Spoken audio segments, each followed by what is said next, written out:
আমি ধ্বংস।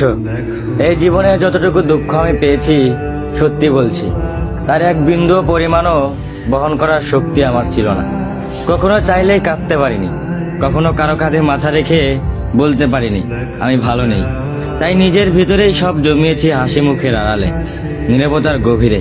মানুষ ভাবে আমি শক্ত, আমি নির্লিপ্ত, আমি সব পারি, অথচ কেউ জানে না ভেতরে ভেতরে আমি কতবার ভেবেছি।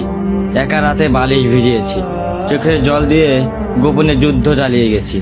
আমি নিজেকে এতবার জোড়া লাগিয়েছি যে এখন নিজের আসল রূপটাই ভুলে গেছি। কখনো ভাবিনি হয়তো এই দুঃখগুলো সামলে নিতে পারবো, হয়তো সময় ঠিক করে দিবে সবকিছু। কিন্তু বাস্তবতা হলো আমি আয়ত্তের বাইরে দুঃখ ধারণ করতে করতে এখন নিজেই ধ্বংস হয়ে গেছি। এখন মনে হয় আমি নেই, আমি কেবল এক ভাঙা মানুষ, যার ভিতরে অনেক কথা জমে আছে কিন্তু শোনার কেউ নেই।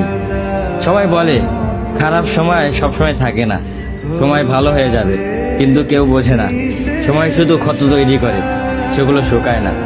আমি এখন কেবল একটু নীরবতা, মুখে হাসি, চোখে অন্ধকার আর মনে একরাশ দুঃখের বোঝা নিয়ে প্রতিদিন বেঁচে থাকার অভিনয় করে যাই। আমি ধ্বংস হয়েছি, তবু মুখে বলি আমি ভালো আছি।